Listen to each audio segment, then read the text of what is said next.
तो समस्त स्त्रियों में बालकवत भाव अपने में लाकर कि ये सब मेरी मां, जैसे बालक को कभी काम नहीं सताता, ऐसे ही तुम बालकवत भाव में रहो, बालवत भाव में रहो।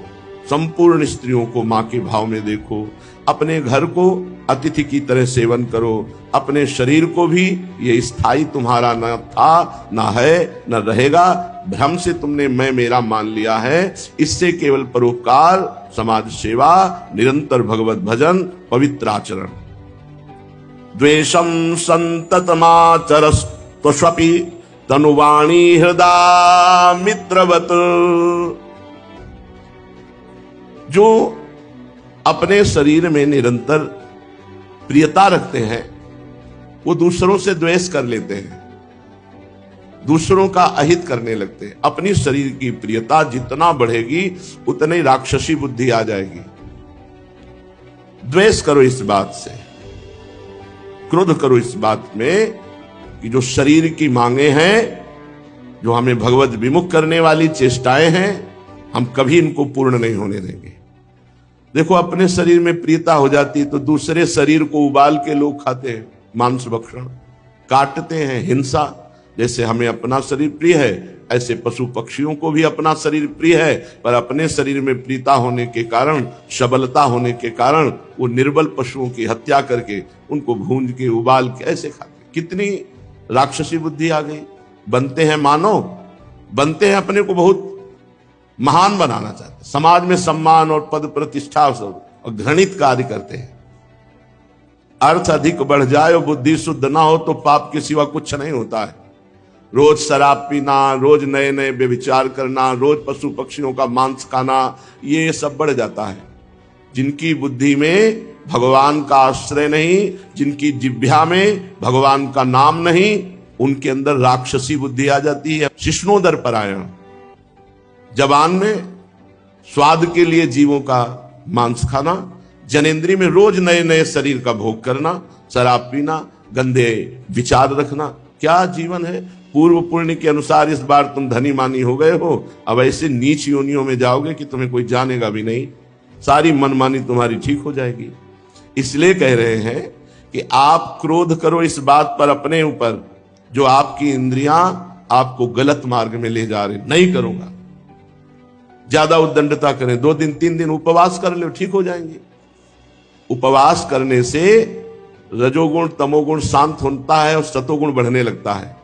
जहां कभी किसी की इंद्रियां इतनी बलवत्ता दिखावें कि वो भ्रष्ट ही होने वाले, तत्काल उनको उपवास में ले आओ, भोजन बंद कर दो, 2 दिन 3 दिन 4 दिन अपने आप सही हो जाएंगे। तो द्वेष करो इस बात से, क्रोध करो इस बात से कि आपकी इंद्रियां जब गलत मार्ग में जाएं तो आप उनका सहयोग न देकर उनको धिक्कारिए, उनको दंड दीजिए। उपवास आदि उनका दंड है। वो जो मांग रहे वो ना देना और उनके विरुद्ध चलना, ये उनको दंड देना है। और जो मांग रहे वो दे देना, उनके अनुकूल चलना, ये अपने आप को दंड देना है, दुर्गति में पहुंचा देना है। श्रीपाद कह रहे हैं सबके प्रति शरीर से, मन से, वाणी से प्रिय व्यवहार करो, मित्र जैसा व्यवहार करो। पशु पक्षियों को भी प्यार करो, पशु पक्षियों के प्रति ऐसा व्यवहार। पता नहीं कौन सा महात्मा है, किस रूप में आया हुआ है, सही कहते हैं आपको, कौन किस रूप में है बिल्कुल पता नहीं। ना जाने किस रूप में भगवान आ जाए और आपका स्वभाव है तिरस्कार करना, पशु पक्षियों को दुख देना, तो आप अपने भगवान को दुख देंगे, फिर आपको कौन रोक पाएगा दुख भोगने से। इसलिए न जाने किस रूप में भगवान हो। हमें एक पशु का स्पष्ट आशीर्वाद मिला, वो सही माने में नाम उसको क्या, लोमड़ी जैसी आकृति थी। तो वो रास्ते में परिक्रमा में हम 2 बजे रात्रि के लगाते थे, जैसे अभी 2 बजे निकलते हैं, 2 बजे परिक्रमा में निकलते थे। और अंधेरा कच्चा मार्ग, तो शायद कुत्तों ने उसको मृत तुल्य मान के छोड़ दिया था। ठीक परिक्रमा में पड़ी थी, जो ही देखा तो सांस चल रही थी। बैठ गए, रज में तो लेटी रहती, ऐसे ऐसे हाथ किया, क्योंकि बिल्कुल अश्मर्थ। उसने आंख खोला, ऐसे राधा राधा राधा राधा, उस आंख शांत हो, अपार आनंद हृदय में, क्योंकि उसे भगवत प्राप्ति हो गई। वृंदावन, वृंदावन की रज राधा नाम, और तत्काल छूते ही शरीर को छूट जाना भगवत अपार आनंद। कई दिन तक वो आनंद से उमकता रहा। एक पशु का आशीर्वाद मिल जाए तो भगवत प्राप्ति करा दे। वृंदावन के खगमृग पशु पंछियों की तो बात जाने दो, ये तो सब भगवत स्वरूप है। कहीं भी किसी पशु पक्षी को कष्ट ना दो। कैसे निर्दयी हृदय के राक्षस हैं, पशु पक्षियों को काटते हैं, रांधते हैं, खाते हैं। इनकी दुर्गति नहीं होगी। ये अपने को क्या समझ रहे हैं, काल को अधीन किए हो। देखना आगे चलकर जीवन में, ना इस जीवन में तुम सुखी रहोगे और ना जीवन के बाद भी सुखी रहोगे। नहीं, जो जीवों का द्रोह करने वाला है वो कभी सुखी नहीं हो सकता।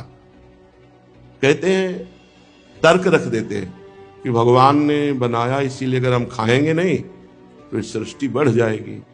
नहीं नहीं, इस सृष्टि का शासन 3 प्रकार से भगवान करते हैं। सृजन करते हैं, पालन करते हैं, और वही इसका अपने आप में लय कर लेते हैं। अलग अलग विधान भगवान ने बनाए हैं। ऐसे पशु बनाए हैं जो पशुओं को खा जाते हैं, ऐसे पक्षी बनाए हैं जो पक्षियों को खा जाते हैं। जैसे बाज है, पक्षियों को खा जाता है, बाज को काल भगवान मार देते हैं। ये क्रम उनका, तुम पाप क्यों कर रहे हो? तुम मनुष्य हो, मनुष्य के लिए उचित नहीं। जो जिस योनि में है उस अपनी योनि के अधिकार अनुसार यदि वो क्रियाएं उससे हो, उसको पाप नहीं लगता। जैसे जबरदस्ती बलात् पशुओं को हिंसा करके खाता है सिंह, तो सिंह को पाप थोड़ी लगता है। जैसे हम तरबूज पाते हैं तो हमको कोई पाप थोड़ी लगता है, ऐसे सिंह को पशु हिंसा करके खाने में कोई पाप नहीं। जैसे गरुड़ को सांप खाने में कोई पाप नहीं, चाहे जितना विषधर फणधारी हो, क्योंकि उसका विधान बनाया गया है, कानून है ऐसा जिसके लिए जो निर्धारित। जीव बिना जीवे नहीं। मूली है, गाजर है, गेहूं है, धान है, दाल है, ये सब पौधों में प्रकट हुआ है। ये सब जीवान्न है और उनके अंदर जीव है, क्योंकि जब हम वो पाते हैं तो वही सप्तम धातु बनती, और वही जब मैथुन क्रिया होती, सप्तम धातु स्त्री के गर्भ में जाती, तो वही जीव इस बालिका या बालक के रूप में उत्पन्न होता है, पुत्र या पुत्री के। तो उस अन्न में है ना जीवात्मा। हम बिना जीव के जी नहीं सकते, लेकिन निर्धारित किया गया है कौन जीव किस अंश से किसका भक्षण करे, अन्यथा उसके लिए फिर अपराध है। तो शरीर से, मन से, वाणी से हमारा सबके प्रति प्रिय, हितकर, मित्रवत व्यवहार हो। संपूर्ण स्त्रियों में माता के समान परम पवित्र भाव हो। चराचर जगत में किसी के प्रति भी हमारा द्वेष नहीं है। हमारा द्वेष हमारी इंद्रियों के प्रति है। जो हमारी इंद्रियां हमें गलत मार्ग में ले जाती हैं, हम उन पर शासन करें, उनको जलाएं, तप के द्वारा, व्रत के द्वारा, भजन के द्वारा उनको संयम में लाएं। शरीर, मन, वाणी से किसी भी जीव को हम कष्ट ना दें, किसी भी जीव को हम दुख ना दें। राधा पद नक्षचंद्र कांचित लता वृक्षे चकोरश्चरन वृंदा विपिने भवानी सकल प्राणिस्व मात्रवत। श्री राधा किशोरी के श्री चरणार विंद में हमारी आसक्ति हो जाए। जैसे चकोर की आसक्ति केवल चंद्रमा में है, और चंद्रमा के लिए, प्राप्ति के लिए वो सोचता है मैं उड़कर तो पहुंच नहीं सकता और चंद्रमा मेरे पास आ नहीं सकता, तो कैसे प्राप्ति हो? तो सुना कि भगवान शंकर के मस्तक पर चंद्रमा है और भगवान शंकर चिता की राख मस्तक पर लगाते हैं, तो चंद्रमा से मिलन हमारा हो जाए, इसलिए चकोर आग खाता है, चकोर अंगार खाता है। लागी लगन छूटे नहीं, जीभ चोंच बर जाए, मीठो कहा अंगार में जाहि चकोर चबाए। और वो इसलिए खाता है कि मैं भस्म हो जाऊं, और कभी भगवान शिव हमारी शरीर की भस्म को मस्तक पे लगा लेंगे तो हम अपने प्रीतम चंद्रमा से मिल जाएंगे। हम ऐसे प्यार करें लाडली जू के श्री चरण नख कांति से। श्री प्रियाजू के चरण नख की कांति करोड़ों चंद्रमाओं को हे करने वाली है। हमारा चित्त चकोर की भांति श्री प्रियाजू के चरणों से प्रेम करे और समस्त विश्व के प्राणियों के प्रति माता जैसा वात्सल्य रखे। जैसे माँ अपने बच्चों से प्यार करती, ऐसे पशु पक्षी सबसे हम अपने वात्सल्य भाव कैसे उसको दुलार करें। सच्ची मानिए सबसे बड़ी भगवान की यही पूजा है।